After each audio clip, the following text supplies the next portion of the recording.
My name is Burke Hedges, author of the best-selling book, The Parable of the Pipeline. I open my book with a story about Pablo and Bruno, who take two very different paths in their quest for financial independence. What you're about to see is the delightful animated story of their adventure. So, sit back, relax, and enjoy the life-changing lessons in The Parable of the Pipeline.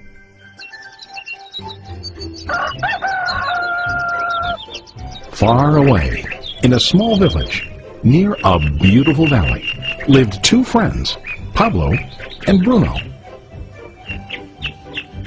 They were both young and dreamed of a better life for themselves. They'd often discussed their dreams about how they would become the most successful men in the village. They weren't afraid of hard work, and they searched for opportunities to help realize their goals and achieve their dreams. One day, an opportunity presented itself.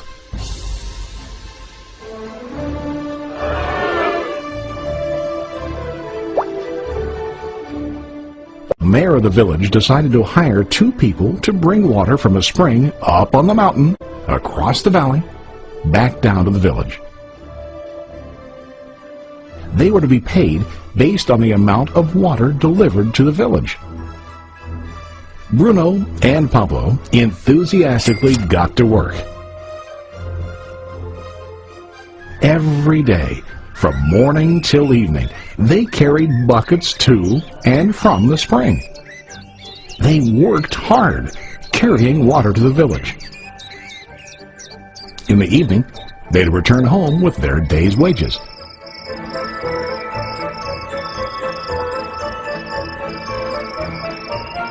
Bruno was satisfied with his work and the money he earned. He was sure that with this work he could achieve his dreams. Bruno thought that to increase his wages he could use bigger buckets to bring more water each trip. He believed with a larger income he would soon be able to buy a cow and the house that he dreamed about.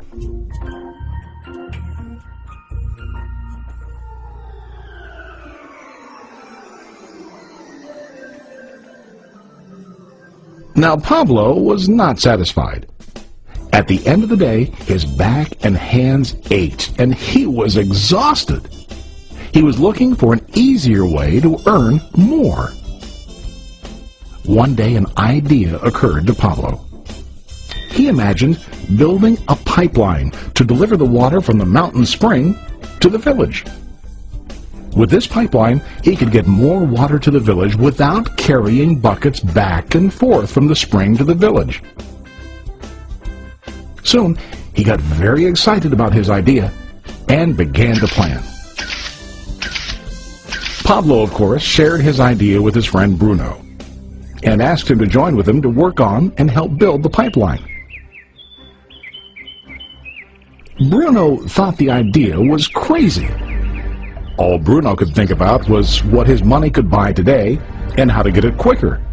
He felt that building a pipeline would slow him down and delay him in achieving his goals. Instead, Bruno got bigger buckets and went more often back and forth, fetching water. He was sure that with this method, he could make more money. Pablo decided to build the pipeline on his own. He understood that it would not be easy to build, and it would take time to complete the pipeline. Pablo knew that it could take several years to finish, but he set his mind on his goal.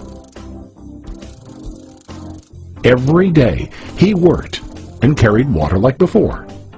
But on weekends and during his spare time, he worked hard to dig in the rocky soil and build his pipeline. In the first month, there was little to show for his work.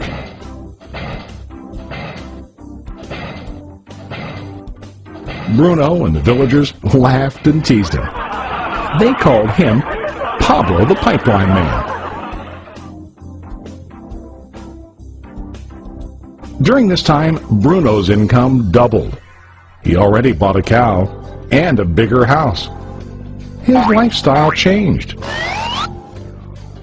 He now spent time after work in the bar, enjoying his hard-earned wages from delivering water.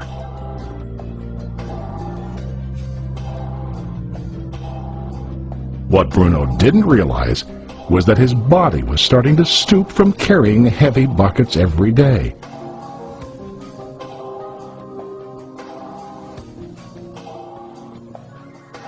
His face looked worn and his body tired. Soon, he began to carry less and less water due to the wear and tear on his body.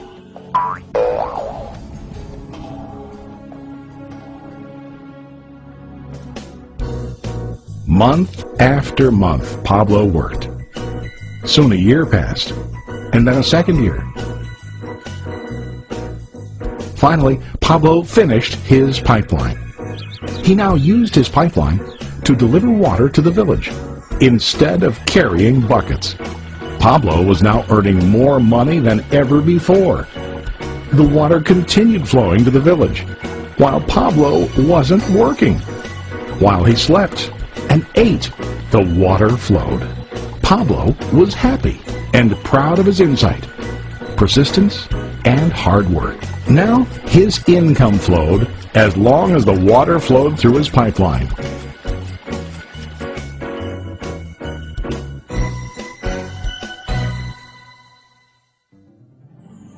The story of Bruno and Pablo is a reflection of life. Their jobs symbolize what most people do to earn money. Bruno gets his money using buckets. He goes back and forth, carrying his buckets from the spring to the village in exchange for money. To increase his income, he either has to go more frequently to the spring or to use larger buckets. It's common in real life to increase our income by working harder. For example, working overtime or getting a second job.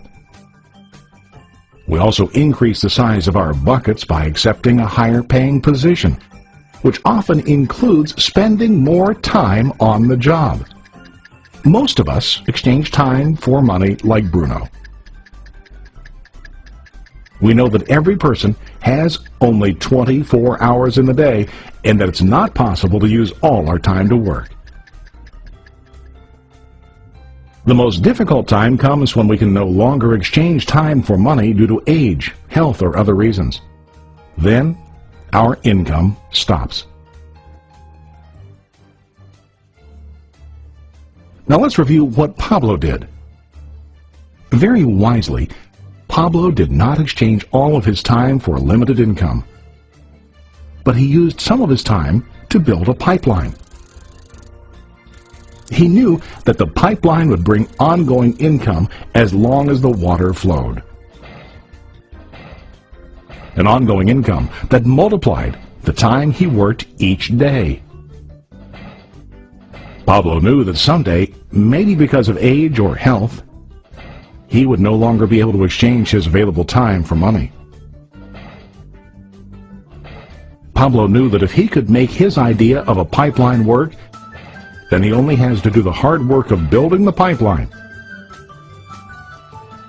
After the pipeline was completed, Pablo was able to monitor and maintain the flow of water to ensure that his income will continue. Pablo has shown us that to earn an income, we don't always have to directly exchange time for money. There really are better ways. How about you? Are you still like Bruno, who directly exchanges time for money? Or do you want to be like Pablo, building and maintaining a pipeline for ongoing income? If you are interested in the idea of building your own pipeline, contact the person who lent you this presentation. You can start building your pipeline today.